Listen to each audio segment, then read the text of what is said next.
Hello and welcome again to the Writer Review. This is Eric Carrot Writer, and this week we're going to be taking a look back at the 1999 action sci-fi movie titled The Matrix. Now, The Matrix runs for 2 hours and 16 minutes long. It is directed by the Wachowski siblings.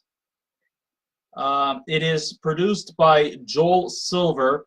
The script was written by the Wachowskis. The score was done by Don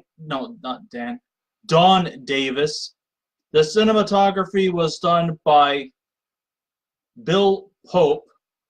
And the editing was done by Zach Steinberg. And the stars of the movie are Keanu Reeves, Laurence Fishburne, Carrie-Anne Moss, Hugo Weaving, Joe Pantoliano, Julian Arachanga. I probably butchered his name. If I did, I sincerely apologize. Let's see. We also have Anthony Ray Parker, Marcus Chong, Matt Doran, Gloria Foster. Let's see. Belinda McClory, Paul Goddard, Robert Taylor, and Ada Nicodemu. I'm going to tell you right now that this movie is truly a one of a kind. When it comes to making The Matrix, this truly made the Wachowskis a household name. The only film prior to The Matrix that I recall them direct was the 1996 lesbian-based film noir Bond. So though they've been around the block before, The Matrix solidified their place in the Hollywood industry, with fans anticipating what their next film was going to be. In fact, many people really, truly loved The Matrix so much that it actually it came as no surprise that they were anxiously awaiting for a sequel to come about. Lady Luck would have that, but in a few years' time, about 3 years later, they'd launch the second one, and they would launch a third installment. Will we ever see a fourth Matrix movie? The only thing I could say is, only time can tell. It's not determined yet, but you never know. We could probably see a fourth one. We just sort of have to wait on bated breath. So it comes to no surprise that these siblings have been to movies, and they've been moviegoers since they were youths and studied the craft very seriously, even if it means recycling ideas from their predecessors, but to good effect. The Wachowskis took bits of elements from various film genres to create an incredible masterpiece they can truly call their own here, along with some butt-kicking from Carrie-Anne Moss and a new direction in his acting career as an action star from Keanu Reeves. Prior to this, Keanu Reeves has been mostly starring in comedies, from the Bill and Ted to the Father of the Bride to the Parenthood stuff. He's also done some drama stuff too. He's also been involved in some horror films, like in Bram Stoker's Dracula. He plays a supporting character, Jonathan Harker. Obviously, many people have often said that Keanu Reeves lacks in versatility when it comes to acting, that his acting chops are very limited. He does not have that same kind of charismatic poise as a lot of Hollywood actors and actresses have. But I think Keanu Reeves kind of actually does soar a lot better when he's not saying as much and letting his actions actually speak louder than his words. And, there's a lot of truth about that. I mean, Sometimes I think, and you know what? I actually think that is not exactly a bad thing. Sometimes, in life itself, less means more. Sometimes if you let your actions speak louder than its words, you could still be an effective performer. And I think here he succeeds in that level. Surely we get exciting action that's truly second to none. There's no Shakespeare involved in this, nor Oscars in terms of acting. On a technical level, yeah, it actually won 4 Oscars. Because let's face it, this movie depends a lot more on its technical process than it does in its performances. Which is not saying that the performances were entirely bad. They were all very good. They were all very effective. But let's face it, this movie is more about style and not really about substance, and it makes really no apologies to that. Remember, this is sci-fi. This is not Shakespeare. This is not going to win Oscars in terms of performances. This is about technology. But that doesn't mean that it's stupid. It doesn't mean that it lacks any kind of philosophical merit to it, because it does. I mean, this is actually a sci-fi movie that actually has you somewhat thinking about life itself. I mean, sure, it does creep into dark territories, but it never fails to enlighten us with its deep-rooted philosophies. And I think it does a very, very formidable job at that.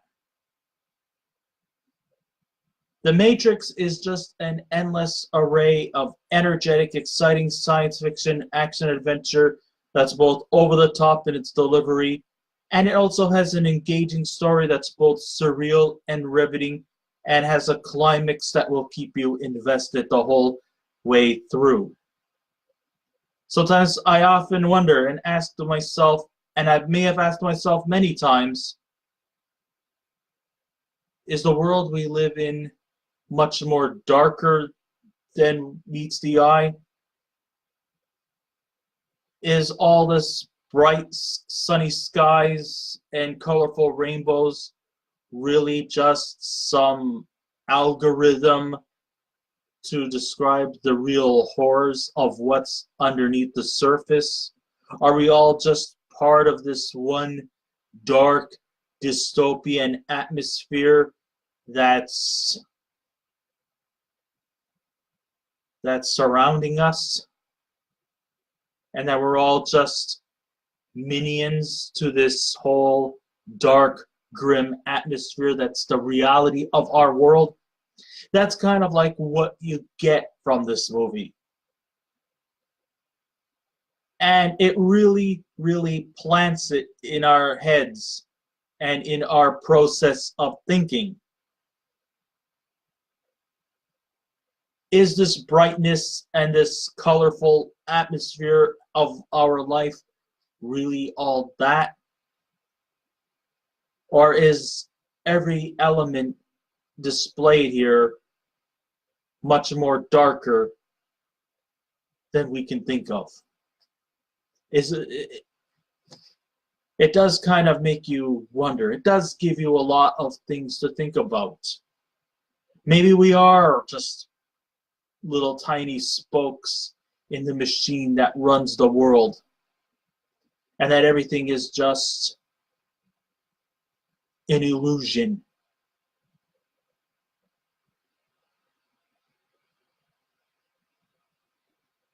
The film depends heavily not on the acting or the story, but very rich in terms of special effects that set the tone for action films that rely heavily on special effects to get their audiences motivated, regardless if the film makes any sense or logic. So the setting of the movie was in the year 2099. Though through Matrix Universe, the film looks almost like the present due to a virtual reality brought on by evil overlords who want to gather human beings and enslave them for their own advantage in a quest for domination. It's much more complex than how I explained it. It's another epic battle between humankind and machinery. We all know who's the heroes and the villains, right? Once again, we have the humans being portrayed as the heroes, and the machine is, of course, portrayed as the villains. So after our hero, Thomas Anderson, who goes by some techno name as Neo, he eventually swallows a red pill by a charming rebel named Morpheus, played by Laurence Fishburne. He has successfully unleashed a barrage of warriors who take to the skies by hovercraft as they venture to the real world and virtual reality world, as they are up against Agent Smith, played by Hugo Weaving, and his slick-dressed goons, who are just computer-enhanced holograms. Morpheus is depending on Neo to take down these villains and unplug the world back to its reality. Because as far as we're concerned, we're all just part of this machinery. We're all just part of this kind of manufactured, enhanced dimension. While we see through a blind eye a bright, colorful blue sky, a nice, shiny yellow sun, and a gorgeous multicolored arch, which we call a rainbow. But our world that we live in is not all just sunshine and rainbows. In fact, there's probably a belief that we only see this through our eyes, but probably the reality is we're all living in a dystopian hell, and that everything is run by the machine. We are all pawns of this machine that is continually running. So there is a lot of provocative stuff that makes us wonder, is this possible? It could very well be possible. This is all this could be very well easily the world we live in, the reality of the world we live in. We might see the bright sky, we might see the fancy rainbows and the fluffy white clouds, but deep down inside we're probably living in a dark dimension, and we're all just part of this whole machine that's running, and that we're just all just spare parts and spokes. It's scary, make no question about it, but it does make for very effective storytelling. Like I said, this movie is definitely not an acting-themed kind of movie. This movie is more based on the process of virtual thinking, as opposed to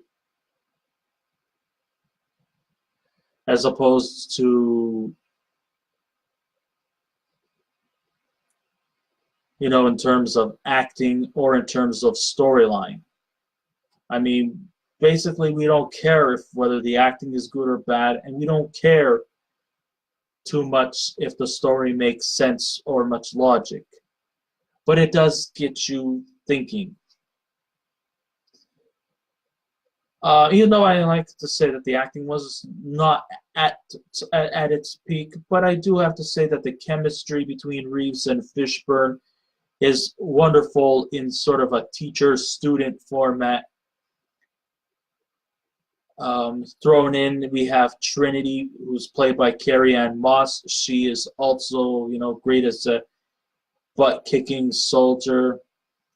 I thought she was pretty effective in her role. As a villain character, Hugo Weaving's Agent Smith was pretty awesome, especially when he goes into the process of shape-shifting, as we see bits of traces from Robert Patrick's performance as the T-1000 villain from Terminator 2 Judgment Day. He also delivers in a really, really good, effective performance there too. I especially love the part where Agent Smith morphs into some kind of a metal liquid. That was like fucking awesome. Like I said, it almost was almost like a close up, like in the similar vein as Robert Patrick's T-1000 villain from the Terminator movie. So I thought, wow, this is pretty cool stuff here. As I mentioned before, the technical team were the masterminds behind this film. These are the ones who really, truly deserve a round of applause. Production designer Owen Patterson and comic artist Jeff Darrow, they contributed in making this movie as stylistic as possible, with the characters sporting their dark leather apparel and their sunglasses at night. Definitely the fight scenes were nearly flawless, thanks to fight coordinator Yuan Wo Ping, where the performers use sort of like wire tricks. Yeah, wiring, which helps make these characters fly like human marionettes. And even though many people might say that's kind of lame, cheesy, and not very authentic, but hey,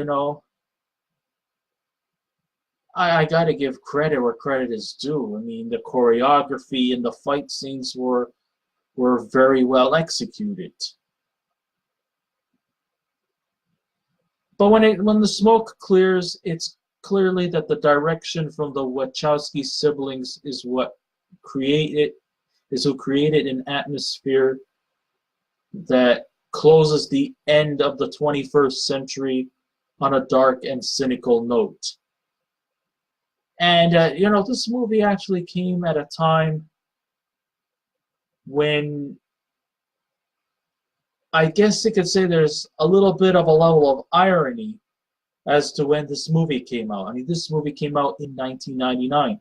What was some of the big issues that came out in 1999? That's right, I'm talking about Y2K. Does anybody remember Y2K? Where in 1999 there was this whole big level of paranoia that as the turn of the new millennium was coming upon us, and there was the fear that everything was going to shut down, lights are going to shut down, people are going to be stuck in elevators, food shortages, blackouts. Everything is just going to just zap from us at the snap of a finger. Everybody remembers this whole level of paranoia. Of course, none of it turned out to be true. And that's that. I mean, it just never really fully materialized. But there were a lot of people who feared that. People were storing food in their storage basements. People were building these like shacks so that if such an occurrence should happen, they'll be ready. And everybody was expecting the worst. I mean, when it came to Y2K, this was like an era where there was a lot of fear-mongering. Everybody was all thinking that everything was going to shut down and that we're all going to be left in the dark. Well, because of this movie that came out, the setting of the movie was in 2099. This setting in the movie is very, very similar to that of Y2K. So with the Y2K fear that was buzzing around at the time, this film created an unbiased point of view of the computer industry and the social media platforms it has created.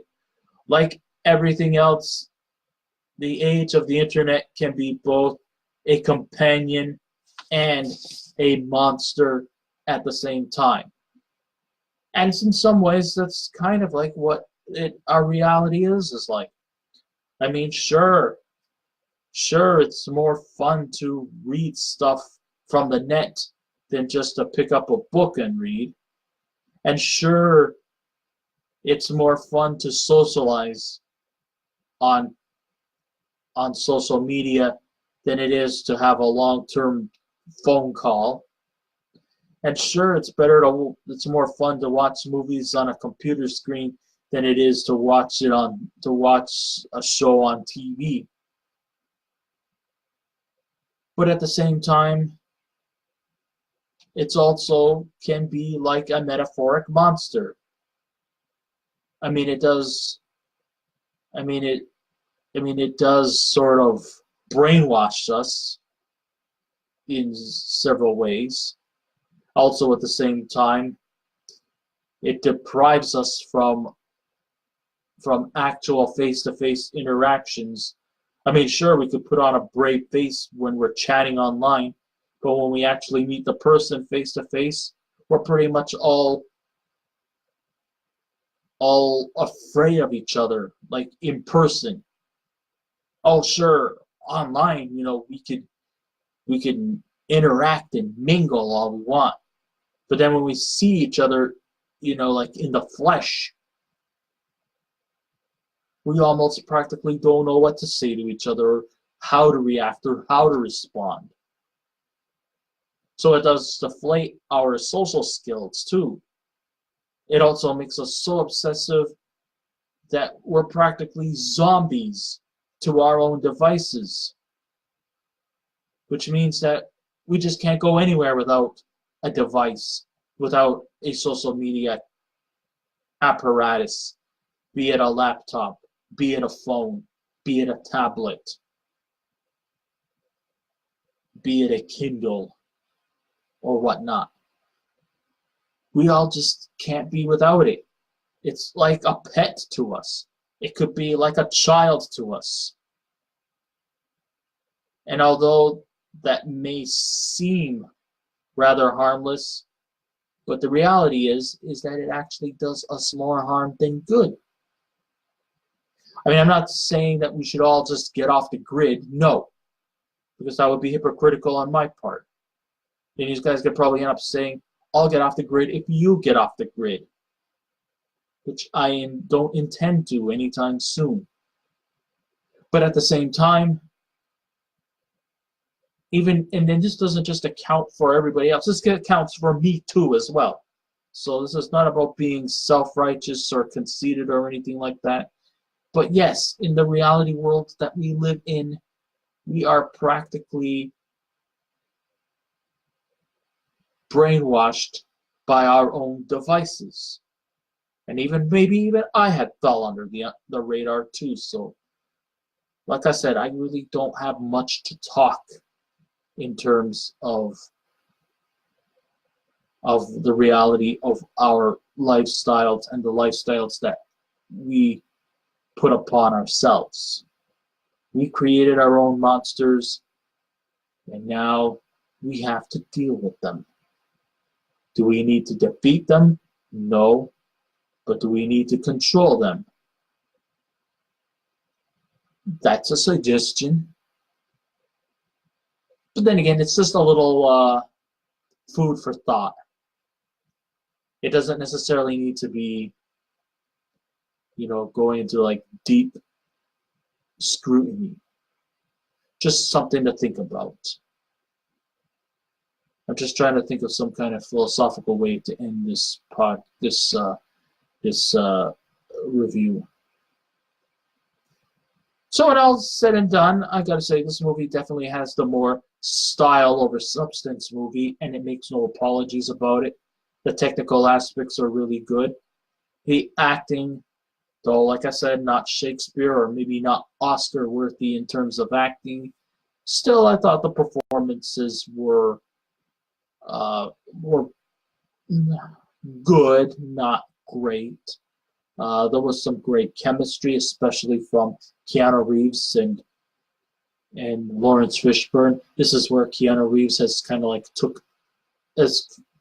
like found a home for himself, stepping out of the lines of comedy and drama to take part in a more action-themed movie, and he actually has exceeded quite well in that genre. So good for him. Laurence Fishburne, he's terrific in, as always. Carrie-Anne Moss as Trinity. She comes across as being maybe one of the original strong, independent female fighting type characters, and she does really well in that. And there's also a lot of deep-rooted philosophy that comes in this movie that makes us question the bearings of our own world, whether it's true or whether it's an illusion. It gives us that impression. So there's a lot of ground that covers in this movie, and I think they kind of works out very effectively depending on how you see this movie. If I was to give it a scale out of 10, I would definitely give The Matrix an 8. I still highly recommend you see this movie. And for those who haven't, for those who did, good for you. I'm sure you guys have different takes and opinions about this movie, whether you liked it, whether you didn't. And in the end, I will respect anybody's opinions because all your opinions count. So I guess this ends my ride review. Thank you all for listening in. If you wish to subscribe to my channel, please feel free to do so. If you wish to leave a comment, go right ahead. Just remember the 3 simple rules: be kind, be courteous, and don't be rude. And I'll be back again with another movie review. So until next time, this is Eric Red Rider saying, keep watching those movies, and I'll see you around. Goodbye.